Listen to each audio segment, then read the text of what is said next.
uh, many of you would be having a dream, or you can say wish, to create Android apps or iOS apps, depending on your requirement. And many times you see some problem that you feel that there should be an app for this solution or any such thing. So there are some chances that you don't know a particular language, and you feel that you should know this language to create such application. So there comes Flutter. So yeah, today's topic would be like building beautiful apps with Flutter. And as Shruti already introduced me, still a bit about me. I am a Flutter developer, hackathon enthusiast, and a community lover. I try to help people as much as possible and whenever possible. Yeah. So why Flutter? Because actually there are many technologies and languages used for app development. If you go for Android, there is Java and Kotlin for native development. If you go for iOS, there is Swift. If we talk about cross-platform, there is Ionic, Xamarin, React Native, and Cordova, and many such technologies are already there. Then why Google introduced Flutter, and why Flutter is actually trending right now? There must be some reason, right? So basically, Flutter is cross-platform app development framework which was developed by Google. So React Native is developed by Facebook. Flutter is developed by Google. It is actually like Flutter versus React Native right now.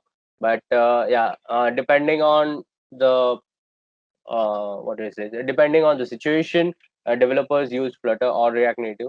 So basically, it is a cross-platform app development framework, which means that whichever platform you are working on, you want to develop application, Flutter can support that. Then it is the main feature that I love, why I chose Flutter, was that it is open source. So like during development, if you face any issues, then you can simply go on GitHub, their official repository, file an issue, or you can even get answer from directly from that. There are plenty of resources for Flutter. The documentation are themselves open source, so if you find that a particular documentation is not proper, you can contribute in them. Then everything in Flutter is a widget. This you might have heard. Everything in Flutter is a widget, because every Flutter developer would say this, that everything in Flutter is a widget. If we go to React Native, they would say everything in React Native is a component. So likewise, there is a large community support. Giving an example, let's say if you are facing any issue on while developing an app on Flutter, you can just go on Twitter, put your question, tag any of the Flutter community, and definitely you would receive an answer. And it is easy to use. There is some contradiction over here. Easy to use only if you already have worked with any OOP language, that is object oriented programming language. If you directly jump to Flutter, then it might be tough for you, but not impossible, definitely. So currently, the Flutter framework supports mobile, web, desktop, and embedded. Mobile, Android, iOS, both. Web, that's a website. It also supports PWA. Desktop, currently, it supports Mac. Mac, Windows, and Linux with some modification in the channel. And it also supports embedded now. As you might be aware, recently Flutter released Flutter 2.0 with many upgradations, and that they announced that embedded is highly supported. And it's not like some of the people are only using embedded, but it is highly used. Toyota has collaborated with Flutter. Recently, I saw a tweet that Sony has collaborated using Flutter for embedded systems. And yeah, there are many such use cases where Flutter is used for embedded systems. So, Flutter is basically a framework which can be used to develop applications, and Dart is the language which is used as the backbone of Flutter. So, basically, you have to code in Dart language. So, why Dart was used? First, it is optimized for UI. Now, if you think that uh, let's say if you are from Android background, then you might be aware that for UI you have to write in XML, and for the what is it for the logic part you have to write in Java. But in that you don't have a separate language for UI and UI. So you can directly write the code in Dart for the UI as well as for the logic. So that's the best part for Dart. Next is productive development. This is because there are lots and lots of boilerplate codes available. There are many key bindings available that would just writing MET would create an entire basic structure of the application. So that's pretty quick and fast on all platforms because it actually renders all the application into native language, so which creates a much better and faster experience. So what Flutter does is it takes your application and converts it into native code, and then it runs it on your application. So basically, if you're writing Android code, for Android application, then Flutter would you will be writing in Dart code. When you run the application, Flutter would convert that into Java bytecode and then run on your application, making it much quicker. It is beautiful because it basically uses all the material UI components. If you are aware of material UI, basically it is kind of a minimal design which Google introduced, and productive because you can support any of the platform. You can target any platform audience which you want. So these are some of the top companies that use Flutter. Google, you might be aware, Google recently converted Google Pay application using Flutter. Groupon uses Flutter for their application. Groupon is basically a coupon company which provides discount coupons for various platforms. Alibaba uses Flutter for a part of their application. Not the entire application is made in Flutter, but a part of their application is made in Flutter. eBay uses Flutter for its application. Dream 11, the I guess it's a cricket application. So that is also made in Flutter. There are many such companies like Reflectly, which is a personal diary application. The entire application is made in Flutter. And yeah, there are many such applications that are made in Flutter now, and many company has already adopted it. Never like Either they are startups or growing companies, they are definitely trying out Flutter. So yeah, we heard what is Flutter, why we should use it, why we wish to use it. So what is basically the prerequisites for Flutter? We can't directly just open Notepad and write code for Flutter, right? There must be some prerequisite. So one and the most important is OOP language, because most of the things that are used in Dart and Flutter is the concepts of OOP language, like inheritance, then polymorphism, and all the OOP components, all the OOP concepts are used in Dart. Second is Dart. You must be aware of the Dart language, but it's not compulsory. It will definitely make you a good programmer in Flutter if you know Dart. But yeah, it's not compulsory if because like Dart is kind of similar to other OOP languages like Java or Kotlin. So if you plan to directly work on Dart, then it's totally okay. After like working on any OP language, if you directly plan to work on Flutter, then it's totally okay without learning that. Next is Git installation. Your system must have Git because, as I said, this is open source. Flutter is open source. So any packages that we use, Flutter will download the code into your system using the Git. Using the Git. So basically, even like the best example of open source is that if you feel that the particular package is not suitable for you, and if you wish to change something in the package, you can directly go to the code and change it without changing the official package in your local machine. Then of course Flutter and Dart SDK is required. You can definitely download this from the official website, that is flutter.dev. And IDE, Android Studio or VS Code, you definitely can't code in Notepad or Microsoft Word. Yeah, that's a choice, but no one does that, right? So Android Studio or VS Code. I prefer Android Studio first.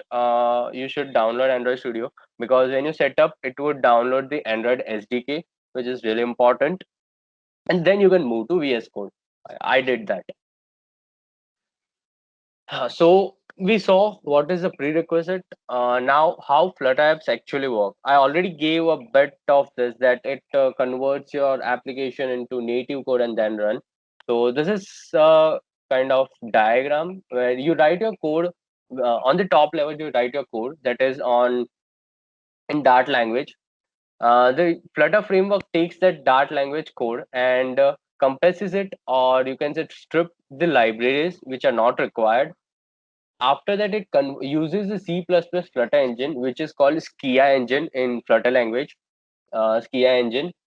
The Skia engine converts your application into native code. That is, if you are using Android, then bytecode, Java bytecode. If you are running on iOS, then Swift code.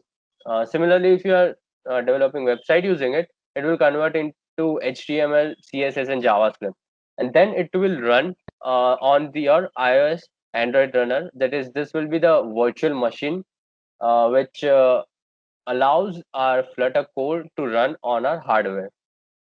So I guess till now, you got an idea how Flutter works and how you are going to develop on Flutter. If you're already developing, then it's always possible that many people don't know how it actually works under the hood. Okay, you had a simple apps on Android Studio, but how will Flutter help me? So, if you are planning to integrate Flutter in an existing Android app, then it is also possible. Like if you want to create one screen using Flutter and other screens using Android, native Android, then it's also possible. You can combine both of them. Like Flutter provides a plugin functionality, so you can use that. And if you want that, if you are asking like that, if you have already built apps in Android, then how Flutter is beneficial for you. So you would already be knowing that if you want to code in Android, two languages you should know. One is XML and the other is Java. Let's say you don't use XML and you directly drag and drop. Still, at some point you will require the use of XML. So that's the two things you need to know. The second thing, if you create an Android application without any third party packages or third party libraries, you could see that the UI is not that much better compared to the production level application which are available on Play Store, even which are developed using native. So that's the thing. And on the other hand, if you just create a simple Flutter app, like just create the basic app, that would be much more looks beautiful compared to the other one, compared to the Android one. So that's the second thing. Third thing, if you are targeting both audiences, like if you want that your application reaches to iOS users as well as Android users, so you will have to manage two code base. Like if you change any of the functionality in Android part, you need to change the same functionality in iOS part too. So that takes much time. While on the other hand, if you're coding in Flutter, you just have to change in one code base and it will be reflected in both the platforms. As I said, Flutter is cross platform language, so you just have to maintain one code base. However, on native side, you have to maintain as many code base as many platforms. Yes, you can create the same app on Flutter without using Android Studio, because like as you have already started with Android Studio, it means that Android SDK is already installed in your system. So directly you can use VS Code or any other editor, IntelliJ or Android Studio, as you said. You can use Android Studio, IntelliJ, VS Code, or even if you don't want to use any IDE, there is Dartpad.dev, which is a website which is developed in Flutter by the official team, where you can code your application, single page applications into on directly on the website without using any third party packages. So yeah, you can directly code Flutter application without using Android Studio. I just prefer Android Studio because whenever we install Flutter first time, or whenever you if you are not if you haven't coded any application, no matter like using any of the language, then it first downloads the Android SDK, which is required for running your application.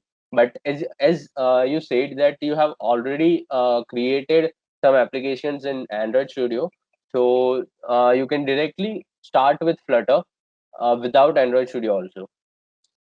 So this is the Flutter widget. As I said, everything in Flutter is a widget. Widget is basically a UI component. So let's take an example. If you are a web developer, the button tag we have, that on the button tag we have in the web development is a widget in Flutter. That is, we do have a floating action, but there are different types of buttons. One is floating action button, then raised button, flat button, text button. So basically these are the widgets, a UI component which we use in our application, and it allows user interaction, is called a widget. Now if you are from any other language, let's say you have worked with native Android, then also we do have a button tag in XML. So that's the same thing we have button in Flutter. So let me quickly summarize what this widget tree is. Widget tree is basically when you create an application, the heredity of the widgets that we are using is called widget tree. So at the home we have my app. So basically, this my app is something like void main. We do have void main where we pass the my app. So my app, as you know, that main function is the entry point of any application in any language. So that's where my app is defined. So it tells the framework that this is the application that you need to run. Then after the my app, we have material app. Material app is basically a widget that allows us to use material components. Like material UI, we have many things. Buttons, all the buttons are material UI. Then app bar we have. Then text we have. So basically everything is material UI in our Flutter. Now, if if you want to specifically target iOS devices, then you could use Cupertino app. So you everything will be Cupertino widgets.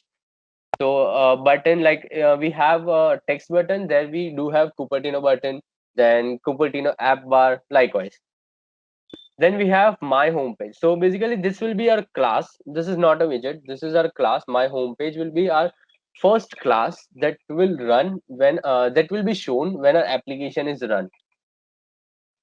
So inside my homepage we do have a widget called scaffold. Now scaffold is something, let's say you want to paint something. So the first thing you take is a canvas, right? And then on that, using brush and colors, you draw something.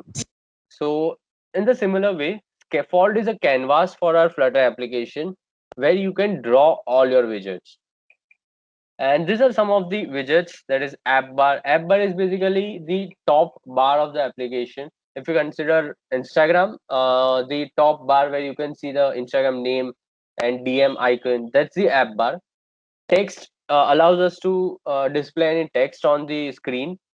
Center is a center widget which centers your widget. Basically anything inside center will be in the center of the screen. Then floating action button is basically it will be shown on the right corner of our application. So considering the WhatsApp, the new chat button which is available on the right corner, that is what is that is the floating action button. And next icon, this is basically the widget which allows us to draw an icon on it. Okay, Akash, what the Flutter apps does, for the Flutter framework converts your application into native code, that is Kotlin or Java. So that is the reason Flutter apps are a bit slow. But after the release of Flutter 2.0, the speed has drastically increased.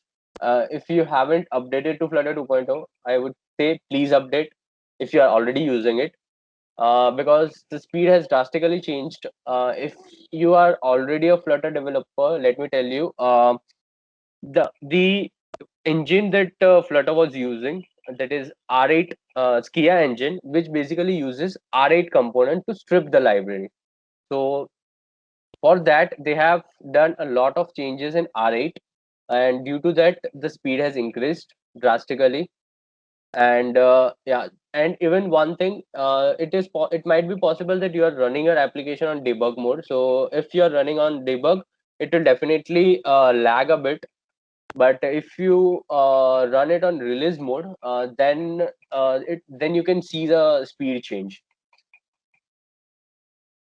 So I guess Flutter widget tree is clear. We would see this in the code demo also, but I just gave a overview of this. So what are the current trends? Why are people using Flutter so much? Okay, floating action button. It's actually if you open WhatsApp and you see the in the bottom right corner there is a button for new chat, right? So that's actually floating action button. The new chat button which you see in WhatsApp, that's the floating action button, which is actually not a button. You can say that why it's named this, because it is actually floating on the screen. It doesn't have a position, right? It is directly on the screen, and if you tap on it, you have a you have the new chat page to select the contact. So that's the reason it's called floating action button, because it's like floating on our screen. Okay, so why are people so much obsessed of Flutter? I myself is obsessed with Flutter. So it is fastest growing skill stated by LinkedIn. Then it is one of the top 15 GitHub repos. You can definitely go and check the entire repo. You can clone it. You can contribute in it. Used by great companies around the world. As I said, the some of the companies that were listed in the presentation, which are using Flutter currently, and there are many applications which no one thought of making with Flutter. Like Reflectly is, I guess, I that was the best application I have used, which was made in Flutter. You should definitely download it. Reflectly, it is a personal diary application. The animations that they have used, the UI that they have created, that's really awesome. And the entire application is made in Flutter. So some of the helpful resources, one is definitely documentation. The documentation itself is, the treasure of resources, because there are tons of documentation available for each and every widget which is available in Flutter, and even all the third-party packages that have been listed on pub.dev. Pub.dev is where you can get all the packages that also that will have some of the documentation. So I suggest that you can start with the documentation. However, if you feel bored of reading, there are many tutorials. One is the flutter.dev official YouTube channel. You can go there, and there are many tutorials on different approaches and different how you can use different widgets. One of them is widget of the week. That's a playlist, and every week the official Flutter team introduces a new widget, like not the actually new widget, but introduces a different widget which is already there and explains how to use it. So every week you would be knowing a new widget. So that's, I guess, one of the good playlists. And the second is definitely Amtech Viral YouTube channel. It's of Pawan Kumar. He's GD of Flutter, and I myself started my Flutter journey with this playlist, and then I moved to documentation. So I would suggest you to use this. Or okay, so that was it for the presentation part. If you do have any questions till now, you can definitely reach out to me on any social media platforms. Abhishek Doshi 26. Enough of talking. Let's do some real stuff now. As I said that there is a website called dartpad.dev. So this is the website dartpad.dev. There are plenty of samples available which you can run, and you actually can code on the left hand side, and the output will be present on the right hand side. Let me just run it and show you.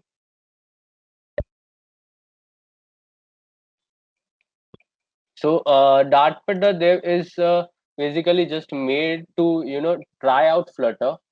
if you want to create any application, I suggest downloading the entire SDK and moving with it. But yeah, as if you just want to, start with Flutter applications, then you can definitely check out dartpad.dev. So whenever you create your first application, the first application which will be created is a counter application, and once you create your counter application, you can either run it, or you can change the code or create your new application likewise. Yeah, so you can see the counter application on the screen. So basic counter application code later. Let me just first explain you with the code. We have our main function, which is the entry point of any application, whichever language you use. Then there is a run app function. Run app basically tells your Flutter framework that this is a Flutter application, not just a Dart code. You can actually write anything in Dart without Flutter. So it tells that you have to run this my app class as your application class. So moving on to my app, it so as I said, Dart uses the OOP concept. So you can see extends stateless widget. So my app extends a class called stateless widgets. Now Flutter has two types of classes, two types of widgets: stateless widgets and stateful widgets.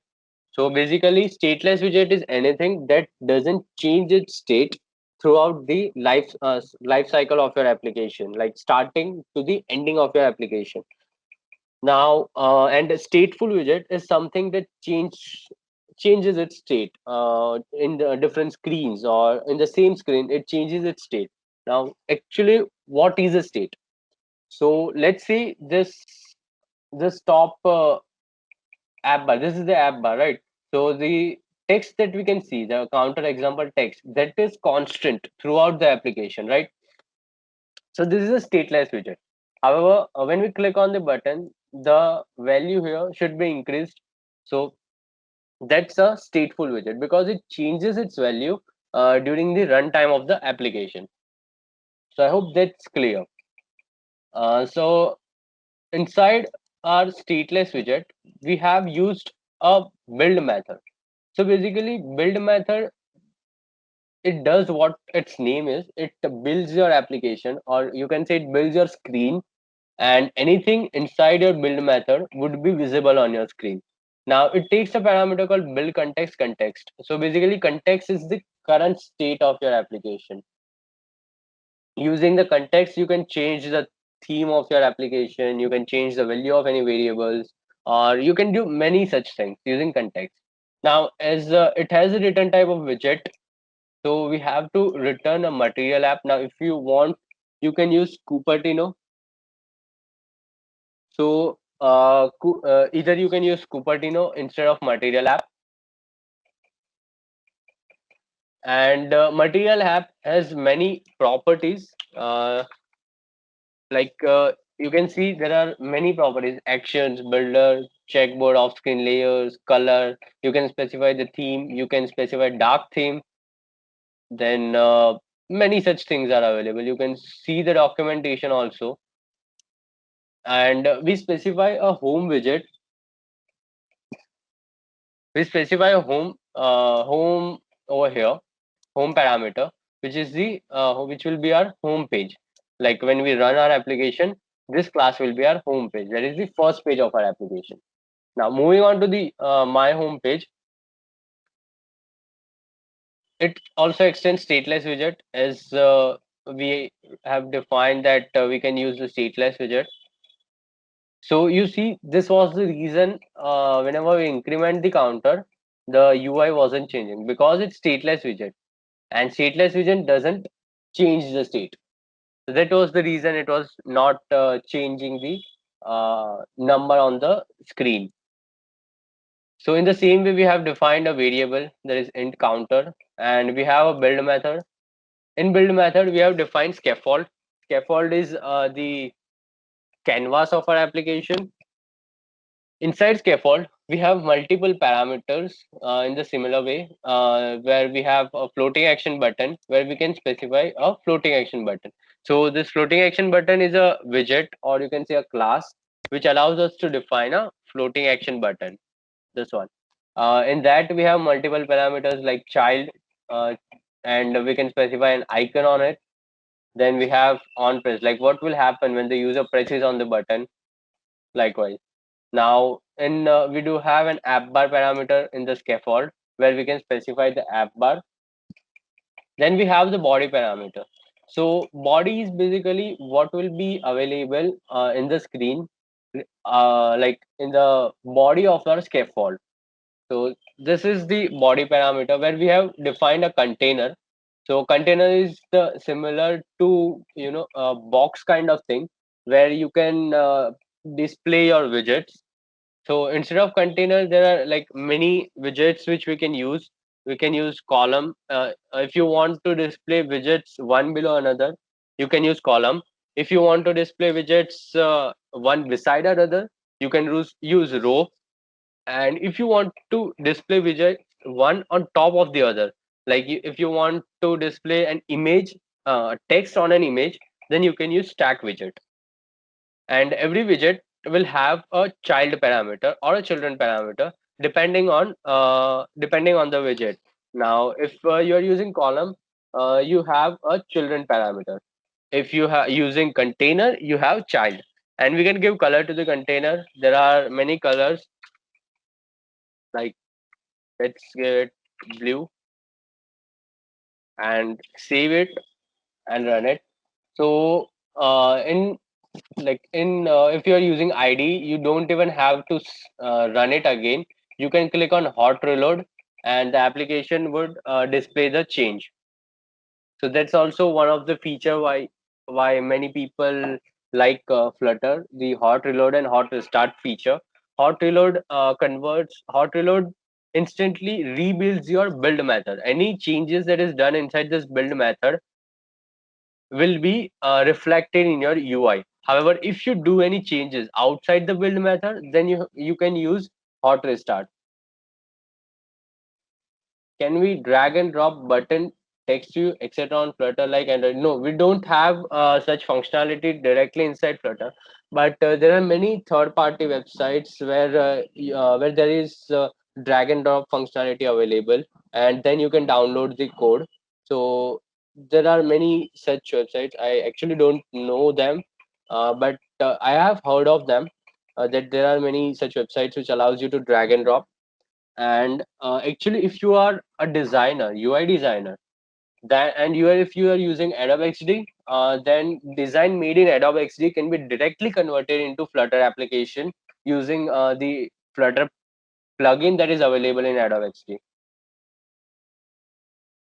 Right now, should I continue with Android Studio or shift to Flutter? So I think you can start with Flutter because you should definitely know a cross-platform language. If you are considering to go into app development as a professional career, then I would suggest that you should know one of the cross-platform app development language, no matter if it's Flutter, React Native, or Ionic.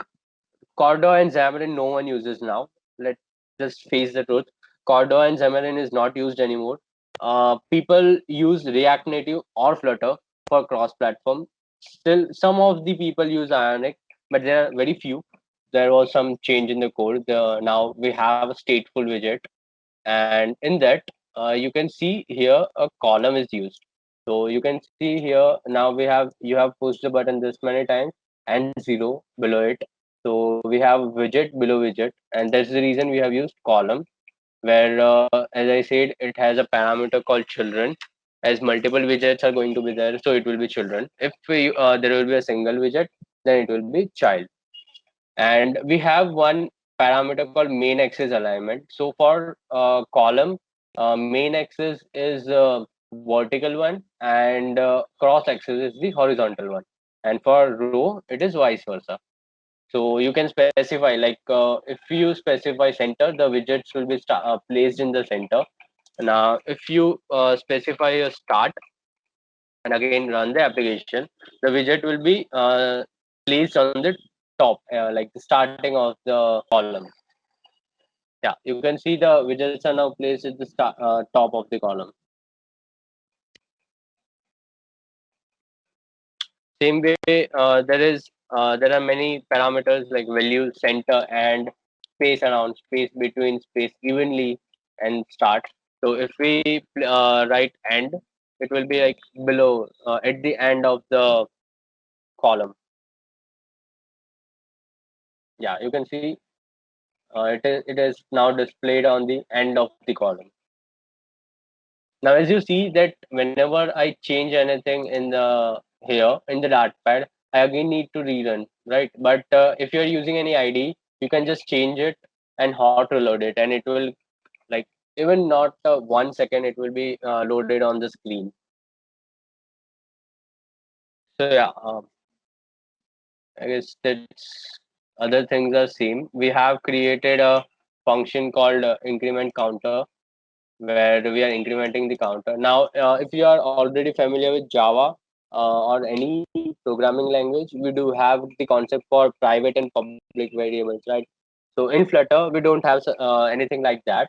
But if you just specify underscore in the starting of the name, then it becomes a private variable.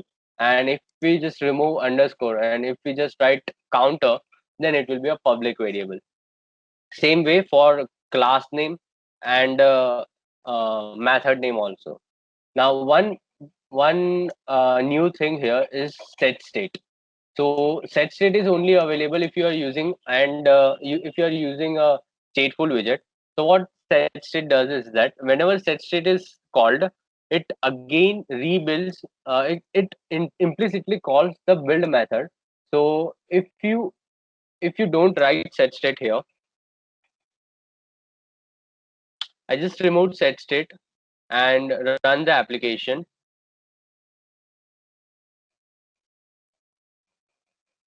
You will see that whenever we click on the floating action button icon, the UI won't change because the build method isn't called again. Now, if I keep the set state and run the method, then you will see that whenever we click the button, the UI will change with the new value. So whenever you want to change the value which is being used in your UI, you have to call the set state. Now you can see the but whenever I click the button, the UI is changed with the new value. So that's how set state works. One more thing, a benefit in that part is that you just need to click on any widget or any keyword, and the entire documentation will be available. And I must say this: the entire Dartpad.dev is also open source and developed in Flutter. So you can actually, if you wish, you can contribute in it. And let me just quickly show you the documentation too.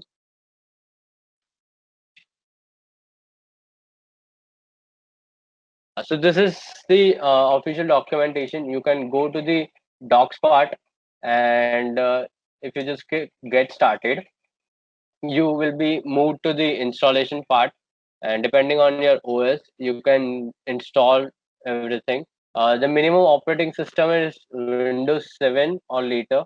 I would prefer going with Windows 8 or Windows 10 because Windows 7 support has already been terminated. So Windows 8 or Windows 10. Minimum RAM required is 4 GB or 8 GB. 8 GB preferable. Yeah, and Git is required, as I said. Then you can directly install your Flutter SDK, Dart SDK, update your path, download any of the IDE, and yeah, that's it. You can start with the Flutter now. Any examples? This is one good example, Sunflower one. So this is also made in Flutter. You can see how the UI gets changed as I move the slider.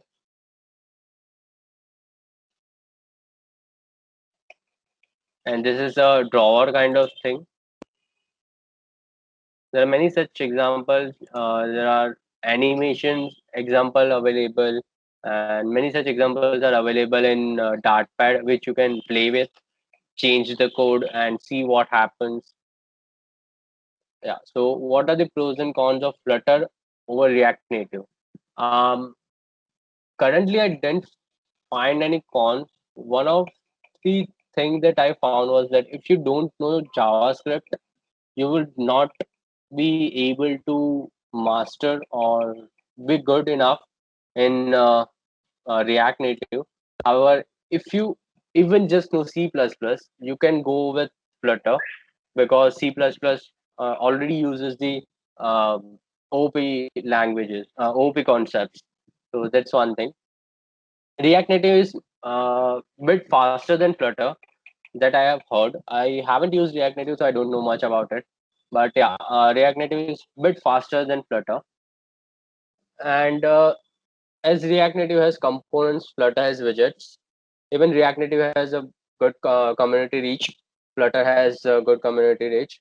Flutter is open source. I don't know about React Native if it's open source or not. Also, in Flutter, you can publish your own package.